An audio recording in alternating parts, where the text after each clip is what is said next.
ઉદાહરણ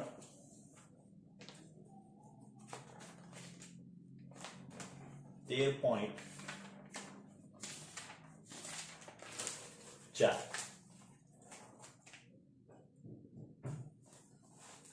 આલ્ફા ક્ષય માટે યુરેનિયમ 9238 નો અર્ધાયુ 4.5 × 10⁹ વર્ષ છે. તો આ તત્વના 1 ગ્રામ દળની એક્ટિવિટી શોધો. તો જો એક્ટિવિટી ને રેડિયો એક્ટિવિટીનું સૂત્ર છે આપણી પાસે dN/dt બરાબર I બરાબર λN. ઋણ નિશાની અવગણતા, અથવા તમે એવું મોડ્યુલસ ઓફ લખી શકો. ઋણ એટલું જ બતાવતા કે સમય જાય તેમ તેમ દળ છે તે ઘટતો જાય. આપણે શોધવાનો આ જ છે. આપણને લેમ્ડા બી નથી આપેલો, અર્ધાયુ આપેલો છે. આપણને ખબર છે 0.693 upon tau 1/2 into n.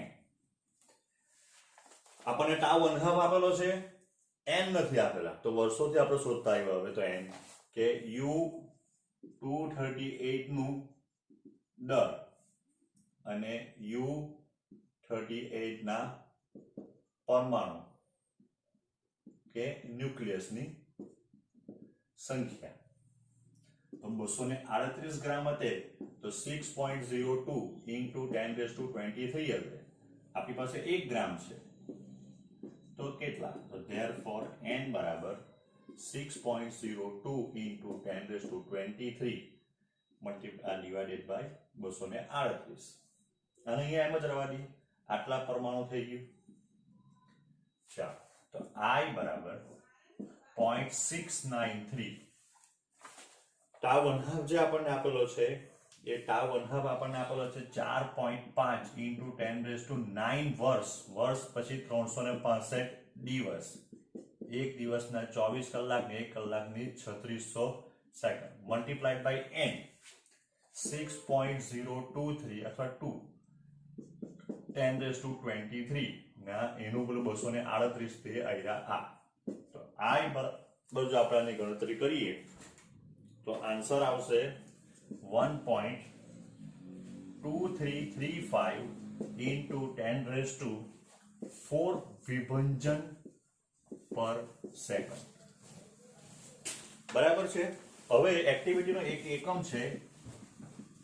જો 1 સેકન્ડમાં 1 વિભંજન થતું હોય, 1 સેકન્ડમાં 1 વિભંજન થતું હોય, એટલે કે 1 સેકન્ડમાં કોઈ એક જ ન્યુક્લિયસમાંથી આલ્ફા બીટા કે ગામાનું ઉત્સર્જન થતું હોય તો એની એક્ટિવિટી 1 બેકબેરલ છે એવું કહેવાય. આપણને 11મા ધોરણમાં એવું આવી ચૂકેલું છે. એની એક્ટિવિટી 1 બેકબેરલ છે એમ કહેવાય. એનો બીજો એકમ બી છે ક્યુરી, એ આપણને બીજા દાખલામાં આવશે ત્યારે આપણે એનું ડિસ્કશન કરીશું.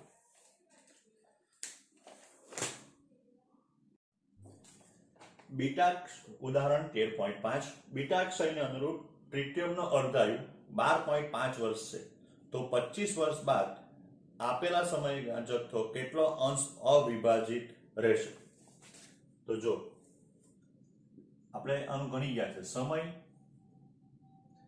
અને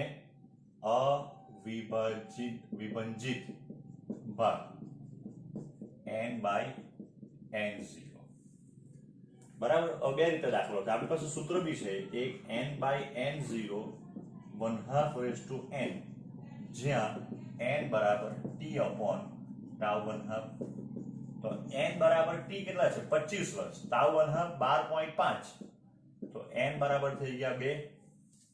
તો therefore અવિભાજિત ભાગ જે છે n upon n0 1/2 એટલે 1/4 અથવા 25% જે છે એ અવિભાજિત રહે, 75% જે છે એ વિભંજન પામી જાય. સ્વાધ્યાયનો 13.7 એક રેડિયોએક્ટિવ આઇસોટોપ્સનો અર્ધાયુ એટલે કે અર્ધ જીવનકાળ t વર્ષ છે. તો તેની એક્ટિવિટી ઘટીને મૂળ પ્રારંભિક એક્ટિવિટીના 3.125% થતા કેટલો સમય લાગશે? પહેલા આટલું ગણીએ. હવે અહીંયા જે આપણને સમય આપેલો છે ને, એટલે જે એનું 3.125%, તો એ તમે જો કે 6.25 નો અડધો છે.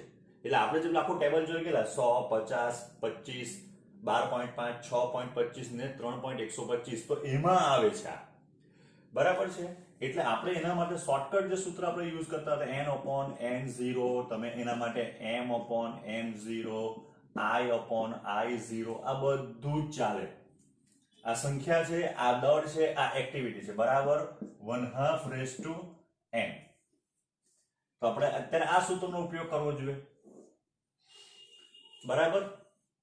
તો આપણે હવે એમ કહી શકાય કે i/i0 1/2n. i કેટલા છે? 3.125, બરાબર છે. i0 કેટલો હોવી જોઈએ? 100. 1/2, બરાબર છે. તો આ જે તમે ભાગશો ને એટલે આવી રીતના કરવાનું, 1/100 ભાગ્યા 3.125 બરાબર 1/2n, બરાબર છે. એટલે 1/માં થવાના 32 આવ્યા, is equals to 1/2n. 2/5 બરાબર 2/n. therefore n બરાબર આપણને 5 મળી ગયા.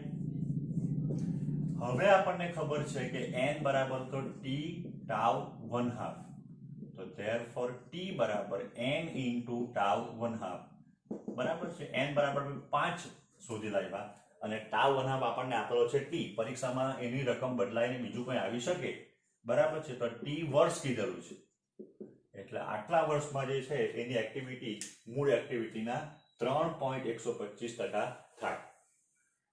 હવે આપણે બી ગણીએ. બી માં આપણને એવું કીધેલું છે કે 1% થતા કેટલો સમય લાગે. હવે 1% જે છે એ 1% આપણે જે અત્યારે આખું જે ટેબલ મૂકતા હતા એમાં નહીં આવે. 1% જે છે તો એના માટે આપણે સૂત્ર યુઝ કરવું પડશે, i બરાબર i0 e raised to minus lambda t. i by i0 e raised to minus lambda t. 1% એટલે 1/100 બરાબર 1/e raised to lambda t. એટલે હવે 100 બરાબર e raised to lambda t. ln 100 બરાબર lambda t. આપણે t જ જોતો છે. તો therefore 2.303 log 100 બરાબર lambda t. તો therefore t બરાબર 2.303 multiplied by log 100 divided by lambda. Lambda નથી આપેલો, આપણને શું આપેલું છે? તો આપણને અર્ધાયુ આપેલો છે એનો, બરાબર. તો અર્ધાયુ એટલે હવે t બરાબર 2.303 આ 0.693 upon tau 1/2 log 100 એટલે 2. કેટલા થશે? 0 થવાના, બરાબર છે. કારણ કે log 10 જે છે જોજો log ટેબલમાં, કારણ કે તમને નહીં ખબર પડતી હોય તો પછી log ટેબલની અંદર તમે જોશો તો log ટેબલની અંદર 10 નો 0 માં જાવ તો 0 દેખાય, એટલે પણ આ દશાંશ ની આગળ 3 છે એટલે 0 એટલે t બરાબર થવાનું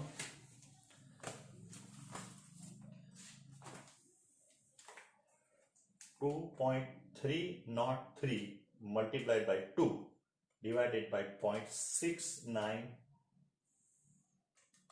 2.303 multiplied by 2 divided by 0.693 એટલે એ થઈ ગયું 6.646 tau 1/2. ને tau 1/2 આપણને આપેલો છે t વર્ષ, એટલે આટલા વર્ષ જે છે એ એને લાગશે.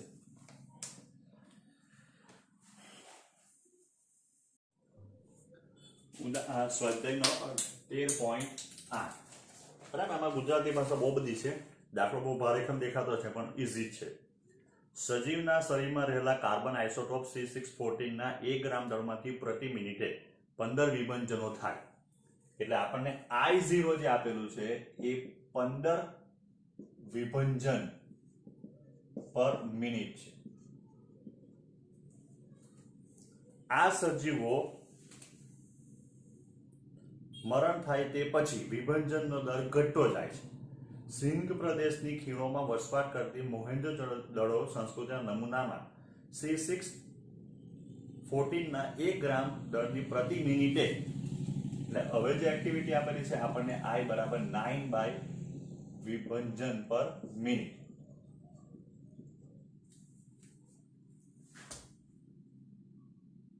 તો થતો હોય તો આ સંસ્કૃતિ આશરે કેટલા વર્ષ જૂની હશે તેનો અંદાજ મેળવો. C612 નો અર્ધ જીવનકાળ એટલે કે અર્ધ આયુ આપણને આપેલો છે tau 1/2 બરાબર 5730 વર્ષ.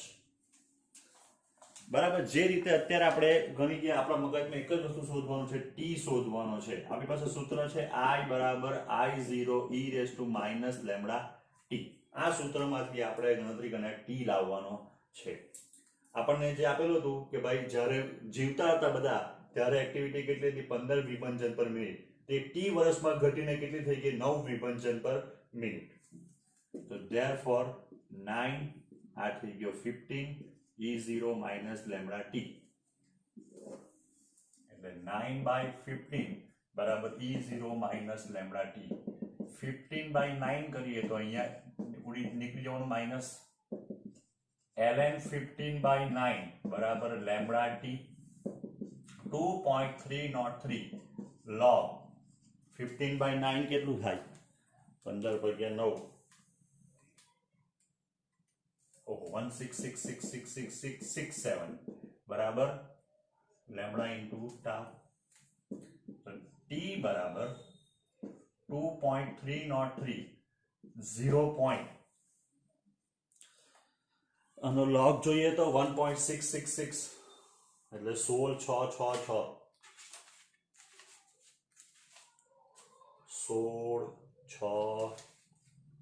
માં 16 છે એટલે 2217 upon lambda. t બરાબર 2.303 multiplied by 0.2217, આ લેમ્બડા બરાબર 0.693 into આ થઈ ગયો tau 1/2, એટલે t બરાબર 2.303 0.2217 મલ્ટીપ્લાઈડ બાય કેટલા વર્ષ છે 5730 ને છેદમાં 0.693. તો t બરાબર આપણને જે મળવાનું 2.303 multiplied by 2.2217 multiplied by 5730 divided by 0.693. તો 4221.63 વર્ષ. બરાબર. લગભગ નજીક જો આન્સર આપણો આવતો છે બરાબર છે. આ જે છે ને 2217 ની જગ્યા ઉપર 2219 થતું છે બરાબર. 2219 લેશો એટલે અહીંયા જે ગણતરીમાં કારણ કે 7 લઈએ ને તો 19 આવતું છે, આપણે 6 લીધેલું હતું બરાબર. તો હવે 2.303 multiplied by 0.2217 2219 2.303 multiplied by 0.2219 multiplied by 5730 divided by 0.693.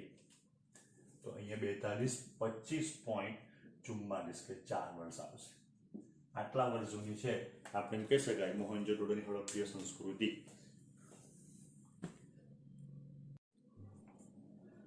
13.9 5.3 વર્ષ જેટલો અર્ધઆયુ ધરાવતા કોબાલ્ટ 2760 ના કેટલા જથ્થાની એક્ટિવિટી 8 મિલીક્યુરી થાય? ચાલો એક્ટિવિટી આપણને આપેલી છે I બરાબર 8 મિલીક્યુરી, 8 into 10 raised to minus 3 curie. 1 curie એટલે કેટલા? તો 1 curie એટલે 3.7 into 10 raised to 8 વિભંજન પર second. 3.7 into 10 raised to 10 10 raised to 10 વિભંજન પર એટલે જો કોઈ એમ કહેવાય કે તત્વમાંથી 1 સેકન્ડમાં 3.7 into 10 raised to 10 વિભંજન થતા હોય 1 સેકન્ડમાં તો એની એક્ટિવિટી 1 ક્યુરી છે એમ કહેવાય. આપણને 8 મિલીક્યુરી એટલે પહેલા આપણે મિલીક્યુરીને ક્યુરીમાં ફેરવ્યું આવ્યો હવે જથ્થો એટલે દળ પૂછેલું છે એટલે આખો દાખલો ઊંધો ગણવાનો આપણે ગણી ગયા છે એક દાખલો જથ્થો આપેલો હોય અને એના પરથી આપણે એક્ટિવિટી શોધી હોય તો આપણી પાસે સૂત્ર છે I બરાબર dn બાય dt બરાબર માઇનસ લેમડા n અથવા માઇનસ કાઢ નાખીએ તો બાજુમાં લખી દેવાનું ઋણ નિશાની અવગણતા બરાબર એટલે n બરાબર I ઓવર લેમડા n બરાબર I લેમડા એટલે 0.693 ઇન્ટુ ટાઉ 1/2 તો n બરાબર I કેટલી આપેલી છે 8 into 10⁻³ multiplied by 3.7 10⁻10 multiplied by tau 1/2 તો ટાઉ 1/2 આપણને 5.3 વર્ષ આપેલો છે એટલે 5.3 ઇન્ટુ 365 ગુણ્યા 24 ગુણ્યા 3600 ડિવાઇડેડ બાય 0.693 આટલા આપણને n મળે કેટલા n મળે ગણી કાઢીએ 8 multiplied by 3.7 multiplied by 5.3 multiplied by 365 multiplied by 24 multiplied by 3600 divided by 0.693 7.139 into 10⁻²1 2 3 4 5 6 7 8 ને 9 આ 9 વત્તા 7 થઈ ગયું એટલે n બરાબર 7.139 જ લખીએ 10⁻16 આટલા પરમાણુ થયા તો હવે પરમાણુ ને જો 6.023 10⁻23 પરમાણુ વધે તો કેટલું દળ હશે તો આનું આપણને કોબાલ્ટ કેટલું કીધેલું છે 60 તો 60 ગ્રામ હશે બરાબર તો આપણી પાસે છે 7.139 into 10⁻16 તો કેટલા ગ્રામ એટલે m બરાબર 7.139 10⁻16 multiplied by 60 6.023 અથવા 2 લખો તો 2 આ m છે એમ નથી m દળ કેટલા ગ્રામ થશે તે તો કેટલા ગ્રામ થાય 7.139 multiplied by 60 divided by 6.023 લખો 3 71.11 into 10⁻² minus 7 7.11 into 10⁻² minus 6 ગ્રામ બરાબર છે આમ તો સાચું આન્સર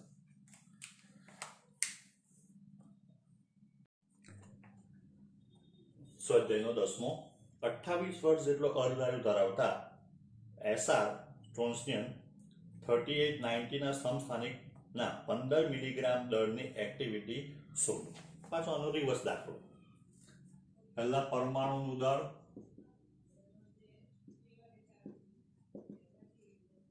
બરાબર છે ને પરમાણુની અથવા આપણે એસઆર કેટલું છે 3890 નું દળ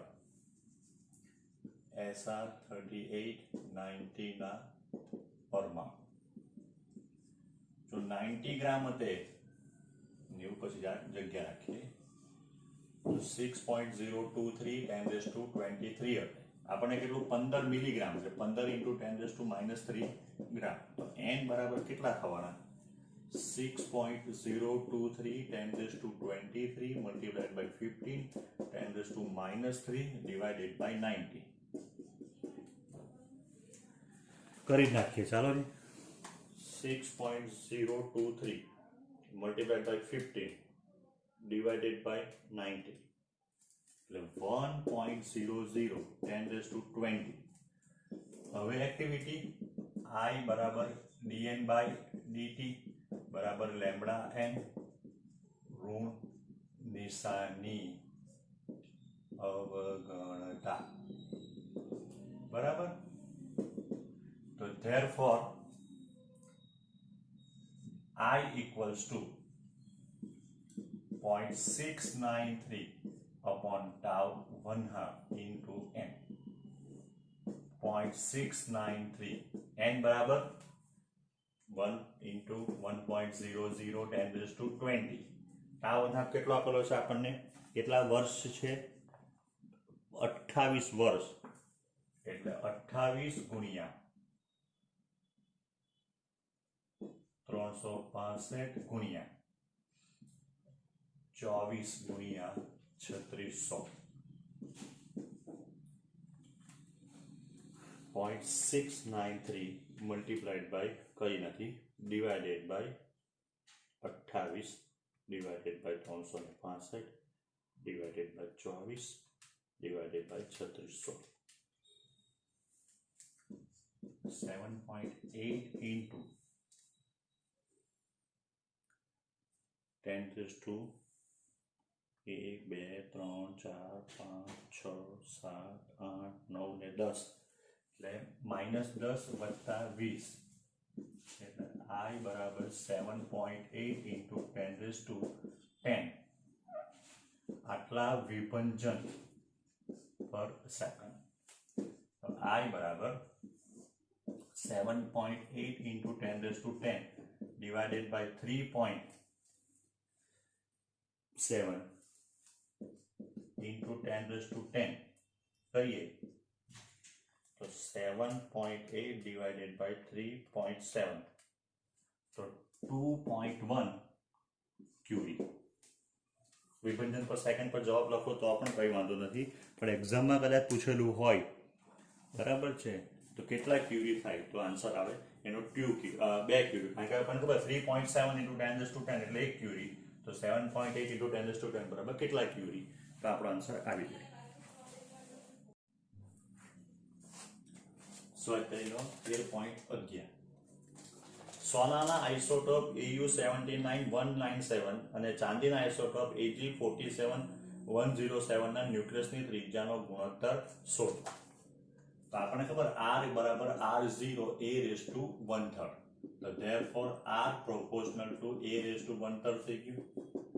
R કોનું છે? પહેલું સોનું. સોનું એટલે આપણને Au બરાબર, Au divided by R Ag બરાબર AAU AAG raised to 1/3.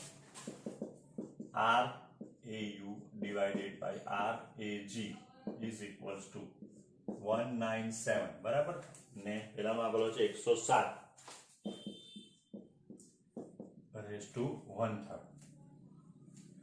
તો હવે જે ગુણોત્તર જે છે 197 divided by 107 તો 1.8411 raised to 1/3. આનું તમે ઘનમૂળ કાઢશો, કોઈ બી રીતે લોગથી બી તમને શીખવેલું છે અથવા તમને આવડતું હોય કેલ્સી પર, તો 1.226 થશે.